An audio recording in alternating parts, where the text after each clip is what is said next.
इस देश में 2013 में कब पता चला कि एक व्यक्ति जो गुजरात के मुख्यमंत्री रहते हुए किस जाति के थे, नहीं पता था। जब उन्हें प्रधानमंत्री बनना हुआ तो बिना पूछे देश को बताते रहे कि मैं ओबीसी माँ का बेटा हूं, मुझे प्रधानमंत्री बना दीजिए। उनसे किसने उनकी जाति पूछी थी? जब राष्ट्रपति आपने बनाया तो राष्ट्रपति तो किसी जाति का नहीं होता ना भाई, वो तो सबका होता है। प्रेस कॉन्फ्रेंस करके राष्ट्रपति की जाति बताने वाले लोग कौन थे? और अभी जब कुछ और चुनाव बीता तो कैबिनेट मंत्री और केंद्र सरकार में मंत्री बनाने के बाद, मैं तो दिल्ली में रहता हूं ना, बड़ी बड़ी होर्डिंग लगा करके पहली बार कौन बताया कि 12 अनुसूचित जाति जनजाति और 27 ओबीसी को हमने मंत्री बना दिया। वो कौन लोग हैं जो कल आपको हिंदू बनाने आते हैं, वो हमें हमारी जाति बताते हैं, हमको कहते हैं कि हम सारे लोग जातिवादी हैं। जब वो करें तो वो ब्रह्मांड की चिंतन हो गया, वो मानवतावादी हैं। और हम जातियों की बराबरी और समानता की बात करें तो हम जातिवादी हो गए। ये सवाल मेरा उन लोगों से है भाई। अच्छा एक बात बताइए, मैं तो उत्तर प्रदेश में हूं, बहुत ज्यादा नहीं उधर बोलूंगा, केस मुकदमा बहुत हो जा रहा है, इशारे में ही बात करें।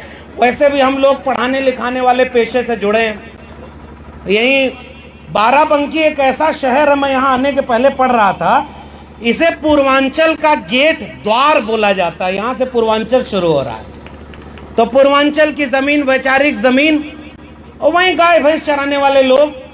ओबीसी समाज के लोगों को एक किस्सा अपना सुना रहा हूं। थोड़ा सा वक्त है, हम लोग प्रोफेसर लोग हैं, 1 घंटा की तो क्लास लेने का है अनुभव। अब यहाँ 10-15 मिनट बोलना है क्योंकि मुझे निकलना भी है। एक किस्सा सुनिए। हमें तो पता ही नहीं था कि जाति हमारी क्या है। गांव में गाय भैंस चराते थे, घर वालों ने थोड़ा हिम्मत करके भेज दिया, इलाहाबाद यूनिवर्सिटी पढ़ने लगे। पढ़ते पढ़ते जब विश्वविद्यालय टॉप किया तो जो प्रोफेसर हमें बहुत पसंद करते थे, उनका बयान था कि जो गाय भैंस चराना लगे वो लोग अगर यूनिवर्सिटी टॉप करने लगे तो हमारे घरों के बच्चे कहाँ जाएंगे। तब मुझे पता चला कि मैं तो ओबीसी जाति का हूं। ये मेरे सामने मेरा प्रोफेसर ही मेरी जाति पूछता है। हमने नहीं पूछी किसी की जाति, और हमें तो उसी समय पता चल गया। उत्तर प्रदेश में कुछ लोगों को बहुत बाद में पता चला, जब उनका घर वर गंगा जल से धुलवाया गया, तब कहा कि अरे ये तो हम तो ये निकले। भाई एहसास तो सबको होगा। अभी उत्तर प्रदेश में रामचरितमानस का विवाद चल रहा है। भाई देखो, मेरी तो पीएचडी ही तुलसीदास पर है। हमने तो उसी में पीएचडी की हुई है और हमने एक एक चौपाई पढ़ी हुई है। अभी तो 2-4 चौपाई पर, अभी लेखक साहब बोल रहे थे वर्मा जी, अभी 2 चौपाई 4 चौपाई पर इतना विवाद हुआ। अरे अभी तो बाबा साहब अंबेडकर, भारत का संविधान और मंडल धीरे धीरे जमीन पे पहुंच रहा है। जिन हाथों ने सदियों तक कुदाल फावड़ा और मेहनत से श्रम करके इस दुनिया को रहने लायक बनाया, पुरखों ने जाने कितनी कुर्बानी दी। पहली पीढ़ी आई है जो हाथ में कलम और किताब पकड़ी है। अभी तो बहुत लंबा हिसाब बाकी है, अभी तो शुरुआत हुई है। हिसाब होगा कि नहीं होगा? अच्छा, हिसाब का मतलब क्या? भाई हम ये पढ़ के अगर ये सवाल पूछेंगे कि भाई जिस चीज को आप लोग देवता बना के पूज रहे हैं, अगर वहां कोई मूंछ रखने पर, कोई मटका छू देने पर, कोई घोड़ी चढ़ जाने पर और कोई अपने हक हुकूक की बात कर देने पर मारा जा रहा हो तो सवाल पूछेंगे ना। अगर किसी जाति के लिए लिखा है जेबर नादन तेल कुम्हारा सपच करात कोल कलवारा, सारी चीजें, वो सारी चीजें लिखी हुई हैं, तो पूछा जाएगा आप अपना सम्मान बढ़ाओ। पूज्य विप्रशील गुणहीना शूद्र गुण गण ज्ञान प्रवीणा। मैं तो पढ़ाता हूं, पीएचडी किया हूं, इसलिए मैं बोल सकता हूं भाई। मैं तो ये पूछ रहा हूं, आप अपनी पूजा करवाए, हमें कोई दिक्कत नहीं, आप अपनी पूजा करवाओ। हमारे लिए क्यों कह दिया कि पूज्य शूद्र न गुण गण ज्ञान प्रवीणा? कोई विद्वान हो तो भी उसकी पूजा न हो। उसी दौर में वैचारिक क्रांति थी, अंबेडकरवादी मंडलवादी संसद में आए हुए लोगों। उसी समय संत कबीर सदगुरु रविदास ने कहा कि पूज्य चरण चंडाल के जो हो वे गुण प्रवीण, और वो वैचारिक लाइन है जिसमें हम कह रहे हैं प्रतिभा और काबिलियत का सम्मान। अब एक बात बताइए, इस देश में जातिवाद ने सबसे ज्यादा नुकसान किया है कि नहीं? उत्तर प्रदेश के लोगों को तो अच्छे से पता होगा। मंडलवादी और अंबेडकरवादी विचार का मतलब क्या है? कोई बड़ा नहीं, कोई छोटा नहीं। हम लोग बचपन में बुलडोजर को क्या देखने जाते थे? जमीन समतल करने का काम करता है।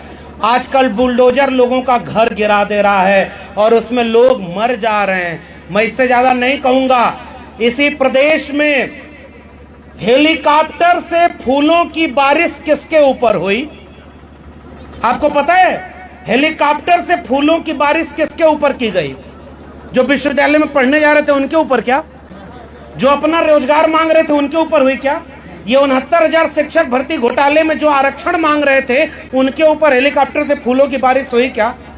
ये जो लोग मंडल सिफारिशों को लागू कराने की बात कर रहे थे उनके ऊपर हेलीकॉप्टर की बारिश हुई क्या? फूलों की हेलीकॉप्टर की बारिश उनके ऊपर हुई जो कांवड़ धोने जा रहे थे। भाई हमें दिक्कत नहीं, तुम हेलीकॉप्टर की बारिश करो, जो मन करे वो बरसाओ, लेकिन एक बात बताओ, उस कांवड़ ढोने वालों में मैं अपने गांव की एक बात बताता हूं। आज से 15 साल पहले तकरीबन 15 लोग सरकारी नौकरी में थे, कांवड़ ढोने कोई नहीं जाता था।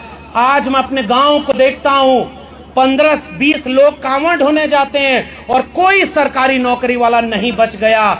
एक किस्सा सुनिए, गांव में हम लोग गाय भैंस चराते थे तो किस्सा पुराने लोग जानते होंगे कि भैंस चुराने वाले रात के अंधेरे में भैंस की चोरी करने आते थे। ध्यान से समझिएगा, समझदार को इशारा काफी। बाकी नीरज पटेल जी हैं और चंद्रशेखर भाई हैं ही, वो अपनी बात कहेंगे तो फिर कोई कसर बाकी रह नहीं जाएगी। तो मैं तो 2-4 इशारा करके जा रहा हूं। अंधेरे में जब भैंस चुराने आते थे तो उसके गले में जो घंटी होती थी उसको लेकर एक चोर पूरब भागता था तो भैंस लेके बाकी चोर पश्चिम दिशा में भागते थे। अब अगर घर वालों की नींद खुलेगी तो किधर भागेंगे? जिधर से घंटी की आवाज आ रही उधर जाएंगे ना। और पूरा गांव उधर भाग रहा है जिधर से घंटी की आवाज आ रही है, और चोर आखिरी में घंटी एक खेत में फेंक कर भाग गए। और वहां गांव वाले पहुंचे तो वहां क्या मिला उनको? घंटी। और रात के अंधेरे में चोर भैंस चुरा करके लेके। उत्तर प्रदेश के लोगों, कुछ लोग आए हैं, मैं और कुछ नहीं कह रहा, घंटी के पीछे भागोगे तो कुछ नहीं मिलेगा, अंत में वही मिलेगा, हमारी शिक्षा, हमारा रोजगार, हमारा सम्मान, उस सब की कोई चोरी कर रहा है। हम आपको बस सजग करने आए, आपको अपना हक मांगना है भाई। और आखिरी और एकमात्र बात कहने आया हूं, हमारे मंडलवादी संसद और अंबेडकरवादी संसद का अगर कोई सबसे महत्वपूर्ण लड़ाई का हथियार है, इस देश में मुकदमा उनके ऊपर नहीं होगा जो कहेंगे चाकू तेज करके घर में रखना होगा क्योंकि हमारा धर्म खतरे में है। पता है कि नहीं आप लोगों को? चाकू तेज करने की बात कोई करता है कि नहीं? और तो और इस प्रदेश में कुछ लोग फकीर बन गए तो कोई जुबान काटने पर इतना रुपया और जो है गर्दन काटने पर इतना रुपया। और हमने पढ़ा था, संत न छोड़े संतई कोटिक मिले असंत, और मलय भुजंग इन्हें बे दिया शीतलता न सजंत। ऐसे संत लोग जो काम क्रोध लोभ मोह अहंकार से ऊपर हो जाते हैं, जब ऐसे संतों को देखा आजकल के तो याद आ गए हमारे संत कबीर फकीर, और उन्होंने कहा मन ना रंगाए रंगाए जोगी कपड़ा। अचानक मेरी आंख खुल गई, ये मामला घपला का है भाई। माला तो कर में फिरे, जीभ फिरे मुख माए, और मनवा तो 34 फिरे, यह तो सुमिरन नाय। और इसलिए उन्होंने कहा कि मुंह को कहां ढूंढे रे बंदे, मैं तो तेरे पास में। कुछ लोग आएंगे आपसे कहेंगे कि अरे तुम कहां ये बैठे हो, हालांकि यहाँ तो वैचारिक लोग हैं। वैचारिक लोग अपने गांव में जाकर देखिए, वो लोग कहते हैं आओ धर्म खतरे में है, आओ जो है मंदिर बनवाना। आप तो बाराबंकी में बोल रहे हैं, बगल में मंदिर बन रहा है, बहुत अच्छी बात है, बनाइए, आपको जो मन करे वो बनाइए। लेकिन हम आपसे केवल ये पूछेंगे, बाबा साहब और वैचारिक क्रांति की लड़ाई ये है कि जिस दिन मंदिर जाने वाली भीड़ स्कूल कॉलेज और विश्वविद्यालय जाने लगेगी, उस दिन इस भारत को विश्व गुरु बनने से कोई रोक नहीं पाएगा। हम तो आपका विरोध भी नहीं कर रहे भाई, हम तो आपसे कह रहे उत्तर प्रदेश में आप बता दो सबसे बड़ा विश्वविद्यालय आपने कोई बनाया क्या? कोई हॉस्पिटल बनाया क्या? कोई स्कूल कॉलेज बनाया क्या? और केवल एक इशारा करके जा रहा हूं मेरे गांव के लोगों, आपको पता नहीं आपका क्या क्या लुट चुका है। नई शिक्षा नीति 2020 इस देश में लागू हो चुकी है और नई शिक्षा नीति कह रही है कि पहले होता था कि 2-3 किलोमीटर पर स्कूल खोले जाएंगे, सर्व शिक्षा अभियान चलाया गया, घर घर के बच्चे स्कूल जाएं, पढ़ें, अपना मुस्तकबिल बनाएं। नई शिक्षा नीति कह रही है जिस स्कूल में 3000 से कम विद्यार्थी होंगे उस स्कूल को दूसरे स्कूल से मर्ज कर देंगे और दोनों मिलाकर भी विद्यार्थी पूरे नहीं हुए तो इन स्कूलों को बंद कर देंगे। डिग्री कॉलेजों में 5000 से कम विद्यार्थी होंगे तो बंद कर देंगे और अगले 15 से 20 साल में 45,000 सरकारी डिग्री कॉलेज इस देश में हैं, उनको कम करके क्लोजर और मर्जर की पॉलिसी से 15,000 डिग्री कॉलेज बता देंगे। बताओ इस देश के लोगों, आपको स्कूल कॉलेज विश्वविद्यालय नहीं चाहिए क्या?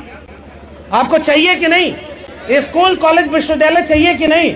और आपने जिनको वोट दिया वो कह रहे हैं विश्वविद्यालय और स्कूल कॉलेज अब बंद होंगे, हर जगह ठेके पर प्रोफेसर। मैं खुद एक ठेके पर प्रोफेसर हूं।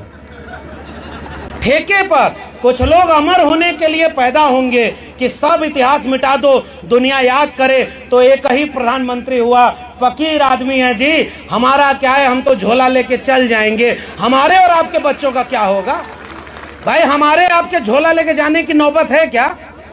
और लोगों ने आपके बीच में सांप्रदायिकता की आग भर दी है।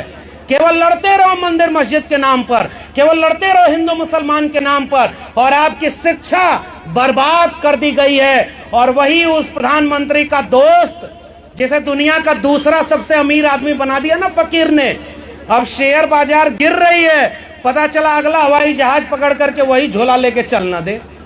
वो झोला बहुत बड़ा हो चुका है, उसमें हमारे आपके बच्चों की शिक्षा बिक गई है, रोजगार खत्म हो गया है और सम्मान स्वाभिमान खत्म हो गया है। मैं केवल आगे के वक्त अपनी बात रखेंगे तो मैं बस केवल ये गुजारिश हूं कि विश्वविद्यालय में पढ़ने पढ़ाने वाले हम लोग हैं, हम आपसे केवल गुजारिश करने आए।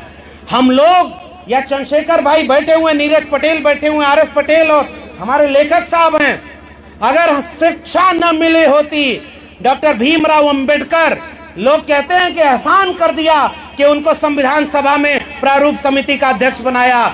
अरे भाई 18 डिग्रियां 4 PhD वाला उस समय भारत में कोई दूसरा आदमी था ही नहीं जिसको संविधान सभा में प्रारूप समिति का अध्यक्ष बनाते। ये कोई एहसान नहीं, अपनी काबिलियत और हुनर से पाया गया मुकाम है। और वो मुकाम पाकर बाबा साहब ने एक ऐसा संविधान बनाया जिसमें कोई बड़ा नहीं, कोई छोटा नहीं। संत रविदास ने कहा कि ऐसा चाहूं राज में जहां मिले सबन को अन्न, छोट बड़ो सब संबस है, रविदास रहे प्रसन्न।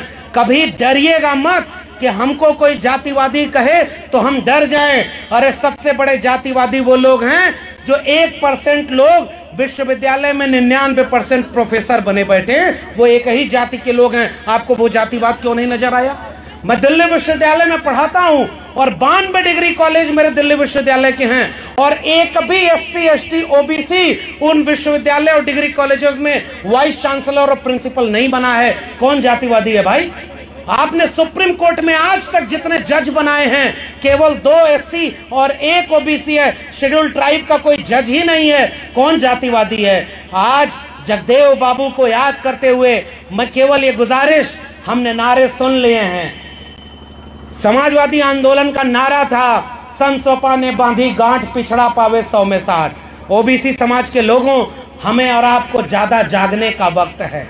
मैं कहीं भी देश भर में जा रहा हूं, मैं एक बात देखता हूं और चंद्रशेखर भाई बैठे इनके सामने ये कबूल करते हुए कह रहा हूं, इस देश में सबसे ज्यादा अपमान और जलालत किसी को सहनी पड़ी तो वो शेड्यूल कास्ट के लोग थे।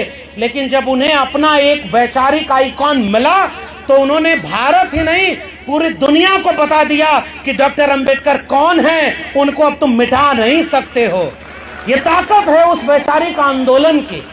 मानवर कांशीराम साहब ने आजाद भारत में वापस फिर से क्रांति की लहर जगाई और अब यह तीसरा दौर है। OBC समाज के लोगों से मेरी गुजारिश केवल इतनी है, हमें भड़काया जाएगा, तोड़ा जाएगा, हमें आपस में कहा जाएगा कि तुम्हारी जाति वाले ने इसका हक मार लिया, इसकी जाति वाले ने इसका हक मार लिया, और हर जाति को आपस में लड़ाया जाएगा। कभी देखा है आपने कि उन तमाम शोषक जातियों में कोई आपस में नहीं लड़ता है, बहुत एक तालमेल बना होता है, सब एक दूसरे की मदद करते हैं, और आपके वोटों की कीमत आपके जाति के नेताओं को आगे खड़ा करके कर दिया जा रहा है। इसलिए और दूसरी तरफ आपको सांप्रदायिकता में झोंका जा रहा है।